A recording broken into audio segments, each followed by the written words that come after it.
Hello, my mate, and welcome to another episode of Every Day is a Story All its own pirate style. This is Angus, Quill, MacGregor here. I got something special for you today. It's the top 10 non-fiction books about pirates. So, you know me, I like to tell a lot of stories, sometimes diverge from the truth in the interest of entertainment, holding your attention, and having things go well as far as keeping it lively and action filled and all, because as we know in history there's a lot of lulls, long periods of lulls, and then there's a lot of action.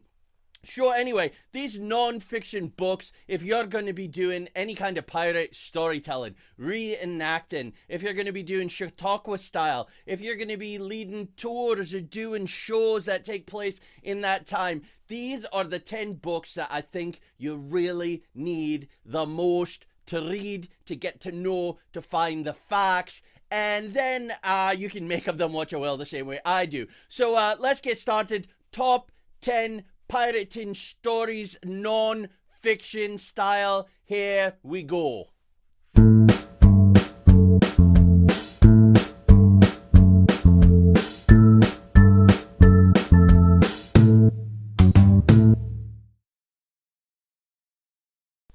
Alright, so here we go. We're going to dive right in. The first 3 books on the list are all by the same scholar. His name is Bayless Brooks. He's a good friend of mine. I've had the opportunity to break bread and have a little bit of vino with him, as the Italians say. He's a very good guy, and he puts a lot of time and effort into his work. So he's got 3 books. It's a trilogy of sorts here. 2 are pretty thin. 1 is very large. That's the one in the middle. The names of the 3 books are as follows. Now, I'm going to be looking at my notes quite a bit because scholars like to have long names for their books. Not Bayless so much, but some of them. So here we go. Bayless's 3 books are as follows. Blackbeard Reconsidered. This is where he drops the bomb that it's Nathaniel Mist and not Daniel Defoe who was pretending to be Charles Johnson to write the general histories of the robbing and murdering of the most notorious pirates, which I talked about in our previous top 10 list. The second book is Quest for Blackbeard. Now, this is over 400 pages. It's got a lot of cutting edge scholarship, letters that he's found that have been digitized from the Caribbean. He talks a lot about North Carolina colony and some very sneaky people called the Family. They were sort of I guess you'd call them a mob these days that took things over, engineered wars with the Indians, border wars, took over land, ran the colonies, and were sort of the muscle men in some cases for the Lords Proprietors, and in some ways acted completely on their own. This also brings forth the idea again that Blackbeard was in the Royal Navy, which has definitely been proven. He told me, plus there are logs and payment slips and other things that Bayless has found. Also, it will tell you that Blackbeard was from Jamaica, that his family owned a plantation there, which he left to his stepbrother and sister before he moved on and got into the game. And it starts to touch on the fact that Blackbeard's death at the hands of Lieutenant Robert Maynard and the Royal Navy in cahoots with the Lieutenant Governor of Virginia, one Alexander Spotswood, was nothing less than assassination. Now that's followed up by the 3rd book on the list, which is called Murder at Ocracoke, and murder indeed it was. I had left Blackbeard sometime prior to that, or I'd be dead, wound up hung, or even worse, something bad. I would have stayed by his side until the very end. Well, staying with the Blackbeard scholarship theme, we just had the 300th anniversary in 2018 of the death of Blackbeard. Blackbeard's on a lot of people's mind. And this book is called The Last Days of Blackbeard the Pirate.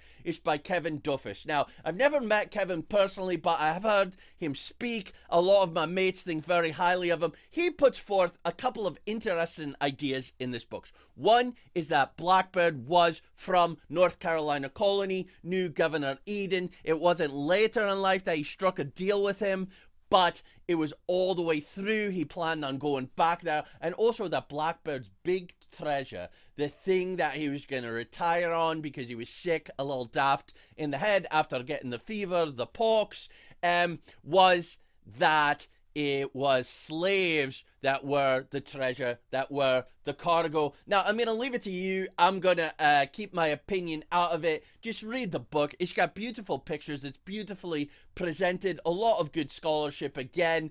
He and Baelish don't always see eye to eye. That's history. That's interesting. I know even for me, I lived it, and some of the things my mates and I witnessed together, we disagreed on. So that's the nature of the beast. That's the nature of storytelling. Book number 5 is called Pirate Hunter, the true story of Captain Kidd, and it's by a man named Richard Zacks. Now, Kidd is very interesting. Kidd was villainized. Kilm was a privateer, not different than Henry Morgan, who I talked about in the last top 10 list. He was a man who was put up to sacrifice because, in this case, the East India Company, who really ran England along with the Royal African Company. This whole bit about corporate oligarchies. Listen, mates, this is nothing new. You have it. America is run by a corporate oligarchy. The politicians are puppets of them. You know it as well as I do. This goes all the way back to England. England, America, not that different. American Revolution was about really a bunch of lawyers and white men who owned land, who didn't want to be told what to do anymore by their own mates who they were very similar to in most ways. Think about it, taxes, the whole bit. It happens. England lets go of slavery. America holds on to it for another 100 years. Takes a big civil war. You know all that bit. But anyway, Kidd is put up, sacrificed because he got in the way of the bottom line of the East India Company, and so he was hung. Now, Kidd is very important to me and the pirates that I know, my mates and so forth, because Kidd was hung, and Charles Vane, when he was a boy, he saw him hung at the London docks near the Royal Navy Yard, and he said, I'm going to be like Kidd, except I'm not going to end that way. Of course, Vane did. So many of us did, as I've told you. So the next one, very interesting. I mentioned Sam Bellamy, mate. I really cut my teeth, earned my wings, my stripes, however you want to say.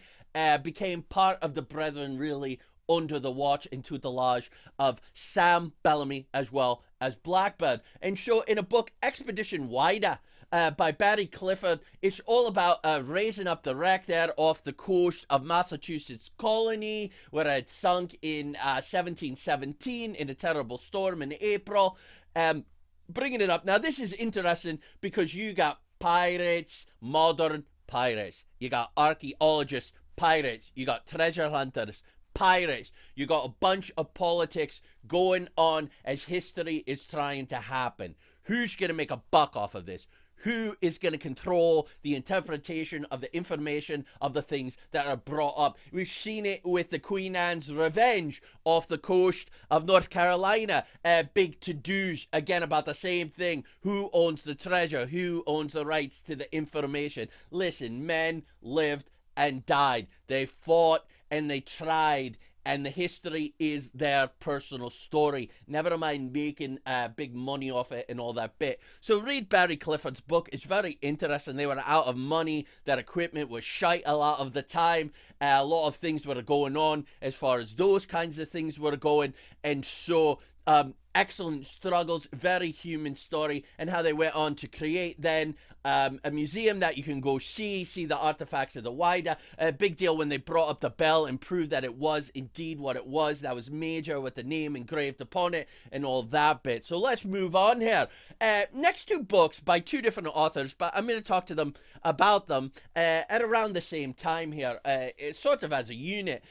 It's a little bit of pure scholarship, but with a great amount of storytelling, especially in the second one. The first one is Under the Black Flag by David Cording-Lee, and the second is A Republic of Pirates called Lynn Woodward.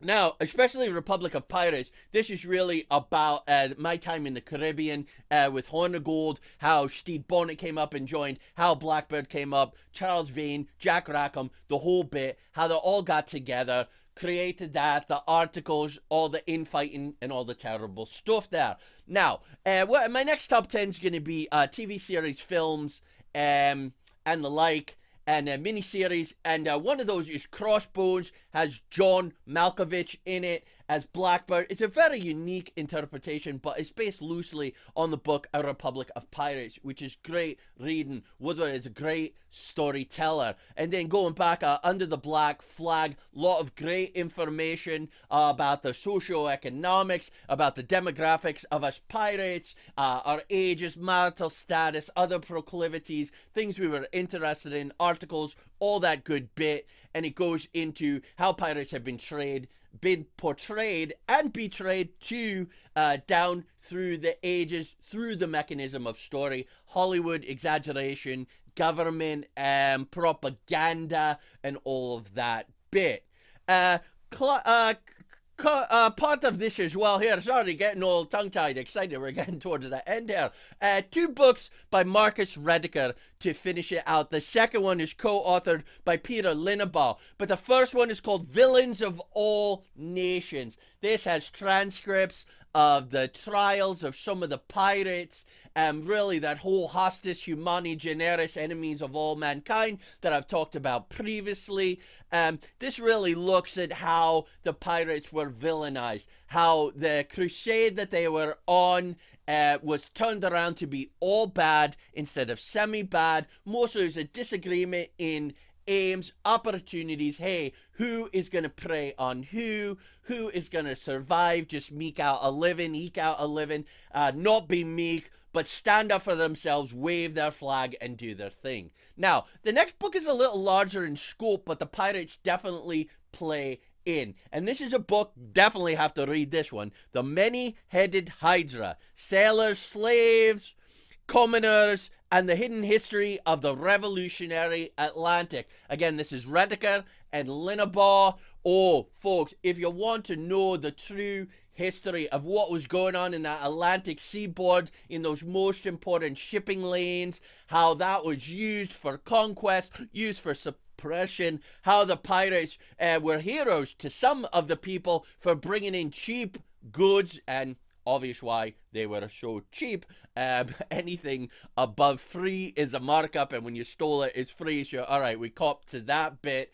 But that whole, the way history has been turned around by the victors, as some wise people have said. So those are our 10 books. Move through them kind of quickly. It's going to take you a long time to get through them, but a lot of really good reading in there. So enjoy, sit back, hopefully with a pipe, maybe with a cup or a snifter of some good rum, with a little bit of lime in it. Is excellent and keeps your system nice and healthy, Angus says.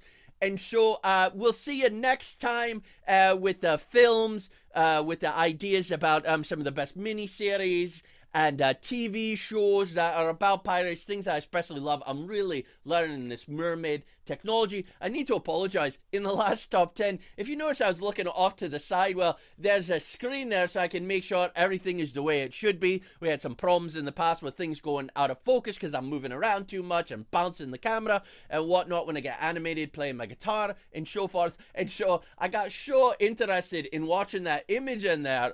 We just didn't have things like that in my time, that I forgot to look into the lens. So I'm doing that this time. So if you like it, thumbs up, right? Please subscribe, hit the ship's bell so that you know when there's new episodes coming up. Joey's got some good things coming up. He's portraying Che Guevara coming up, so he's going to be traveling for rehearsals and publicity and public relations, things of that for his upcoming Chautauqua, and lots of good things. Also, too, if you want to share some of your booty to help continue with this show happening the way it is and improving in different ways, please consider going to our Patreon page. So thanks so much, mates. Cheers to you. It's been a blast. I'm learning a lot. Happy to know that you're learning a lot about pirates and their stories, the myths, the facts, and the good juicy stuff in between where the storyteller lives. All right, my mates, we're gonna see you soon now. Bye-bye.